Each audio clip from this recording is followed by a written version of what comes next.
નમસ્કાર મિત્રો, હું ડૉક્ટર અર્પિતા વાઘેલા, શ્રીમતી જે Kundaliya graduate teachers college Rajkot. આજે આપણે CC4 અંતર્ગત શૈક્ષણિક સંસ્થાઓ પૈકી GCRT સંસ્થાનો પરિચય મેળવીશું.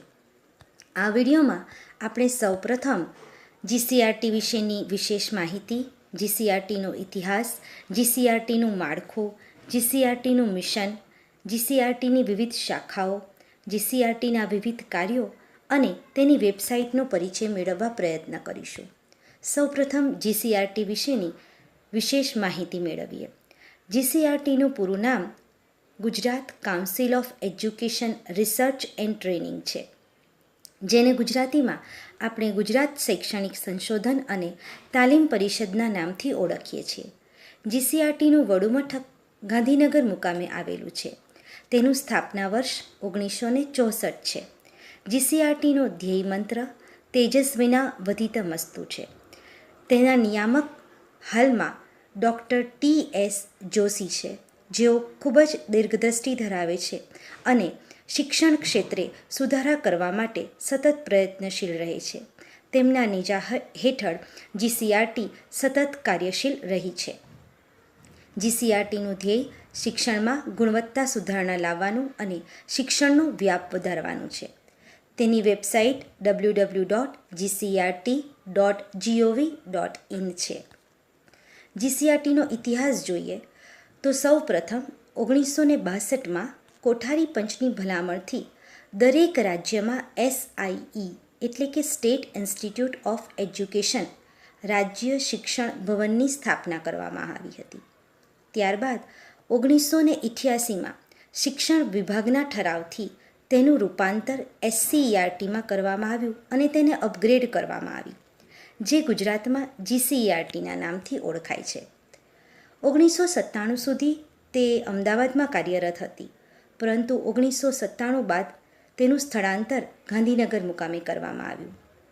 ત્યારબાદ 21 ઓગસ્ટ 2005થી GCRT ગાંધીનગરના સેક્ટર 12માં વિદ્યા ભવન નામના બિલ્ડિંગમાં સ્થિત છે. GCRTના માળખાની વાત કરીએ તો GCRTમાં સૌથી ઉપરના ક્રમે તેના ડાયરેક્ટર એટલે કે નિયામક હોય છે.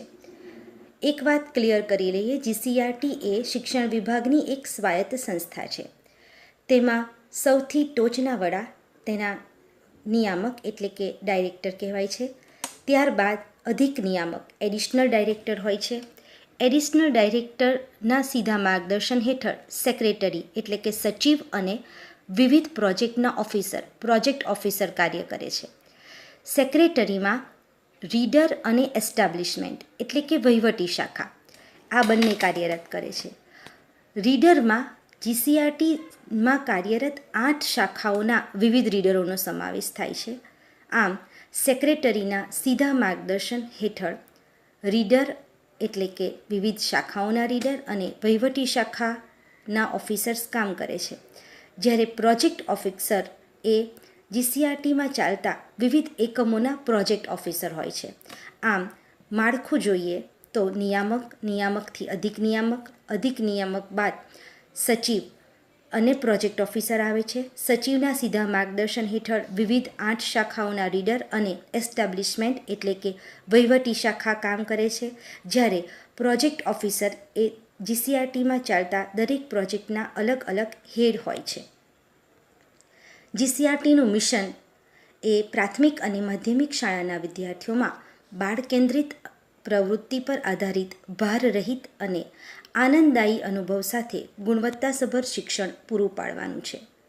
આ કાર્યને પાર પાડવા માટે તે MHRD એટલે કે ministry of human resource development એટલે કે માનવ સંસાધન વિકાસ મંત્રાલય, જે ભારતમાં શૈક્ષણિક નીતિ ઘડવાનું કામ કરે છે, તેના માર્ગદર્શન હેઠળ NCERT આવે છે એટલે કે national council for education research and training, જે રાષ્ટ્રીય સ્તરે કાર્ય કરતી સંસ્થા છે.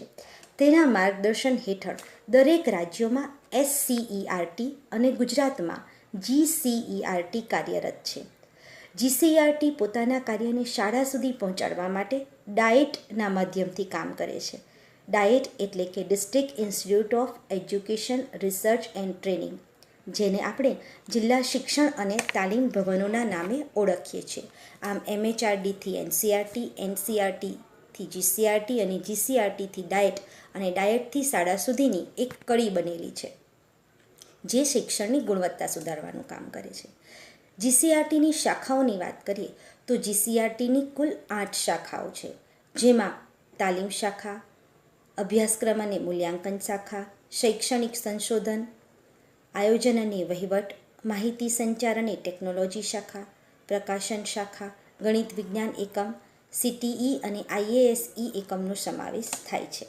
જેમાં તાલીમી શાખા એ સેવારત શિક્ષકો અને પ્રશિક્ષકોને તાલીમ આપવાનું કામ કરે છે અને તેમનામાં વ્યવસાયિક સજ્જતા વધારે છે. જ્યારે શિક્ષણને લગતા અભ્યાસક્રમ અને પરીક્ષાઓ માટેનું કાર્ય એ અભ્યાસક્રમ અને મૂલ્યાંકન શાખા દ્વારા હાથ ધરવામાં આવે છે. શિક્ષણના વિવિધ સંશોધનો હાથ ધરવાનું કાર્ય શૈક્ષણિક સંશોધન શાખા હાથ ધરે છે. આયોજન અને વહીવટ શાખા દ્વારા રાષ્ટ્રીય કક્ષાએથી મળતી ગ્રાન્ટની ફાળવણી અને તેના હિસાબોની કામગીરી કરવામાં આવે છે.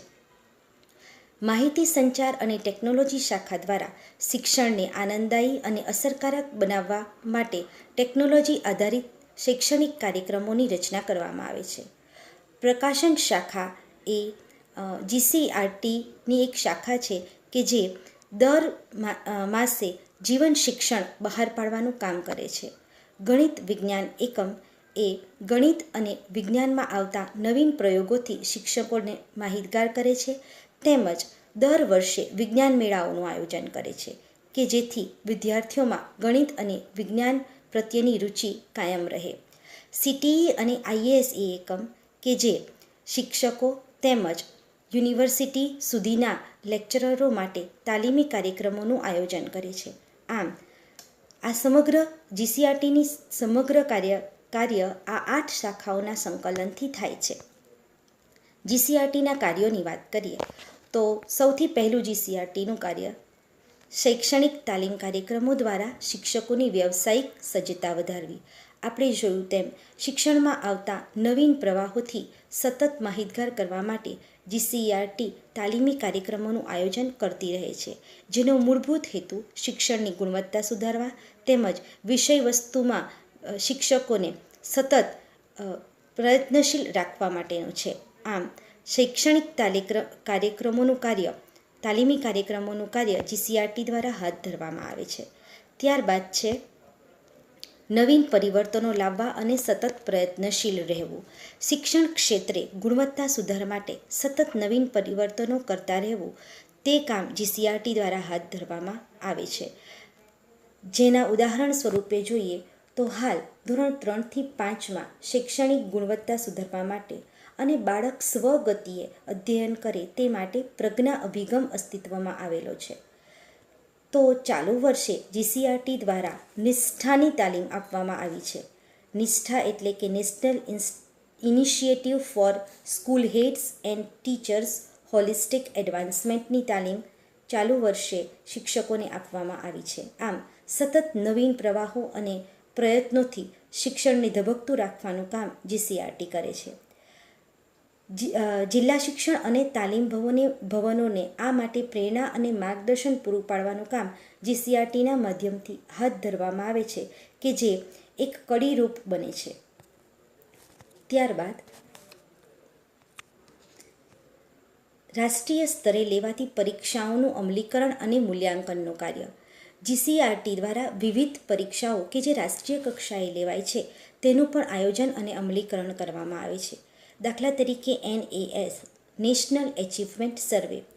આવી પ્રકારની પરીક્ષાઓ દ્વારા સમગ્ર રાષ્ટ્રમાં ગુજરાતનું સ્થાન શિક્ષણમાં કયા સ્થાને છે તે આપણે જાણી શકીએ છીએ. પ્રાથમિક શાળાઓમાં યુનિટ ટેસ્ટ અને વાર્ષિક પરીક્ષાના આયોજનની કામગીરી પણ GCERT દ્વારા હાથ ધરવામાં આવે છે.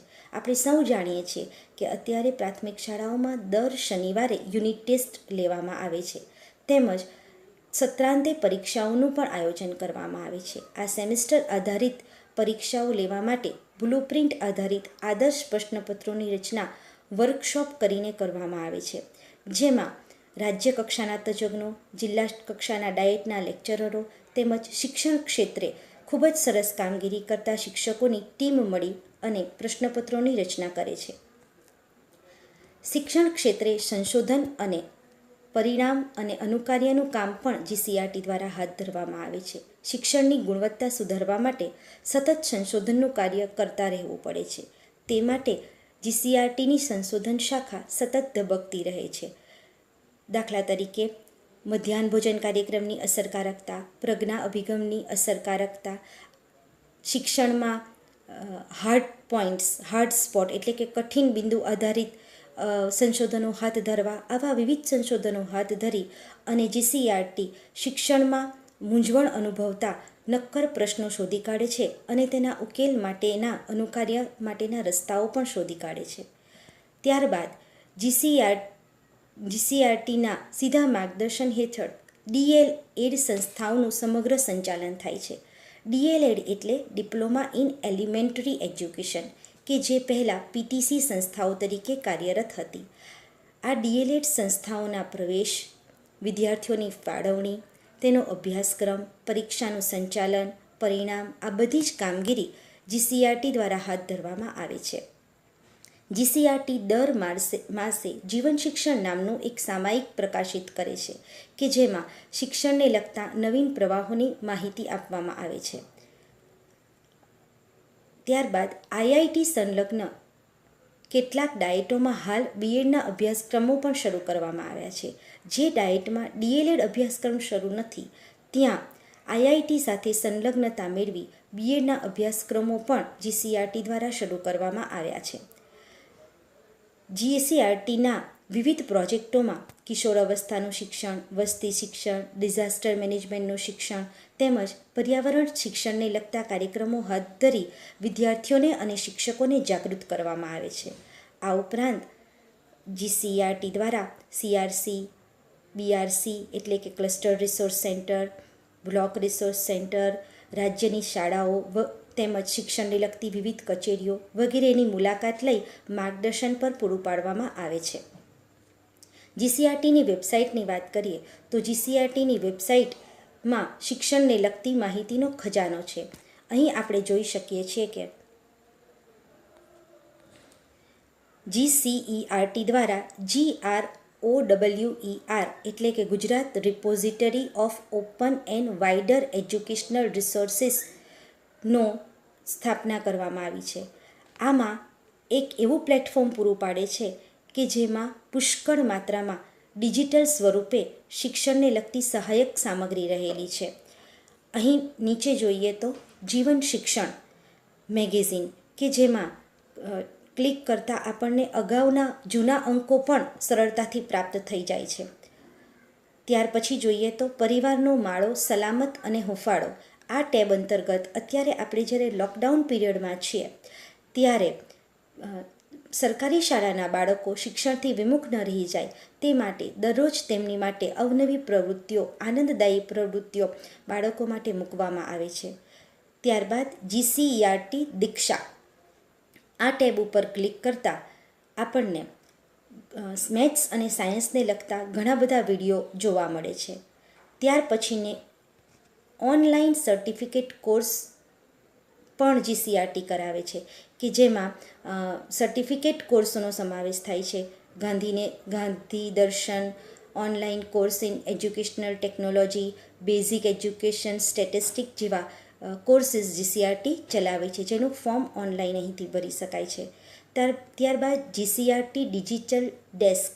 આ ટેબ ઉપર ક્લિક કરતાં એક ચેરિટેબલ ટ્રસ્ટ સાથે સંલગ્ન કરી અને બનાવેલું આખું વિડીયો પ્લેટફોર્મ આપની સમક્ષ છતું થાય છે કે જેમાં ખૂબ જ સરસ અને વિષય વસ્તુના ઊંડાણને સ્પર્શ કરતા તલસ્પર્શી વિડીયો મૂકેલા છે. આમ GCRTની વેબસાઇટનો આપ જરૂર એકવાર વિઝિટ કરજો. ખૂબ જ સરસ માહિતી આપને પ્રાપ્ત થશે. તો આજે આપણે GCRTનો પરિચય મેળવ્યો. સહકાર આપવા બદલ ખૂબ ખૂબ આભાર. Thank you.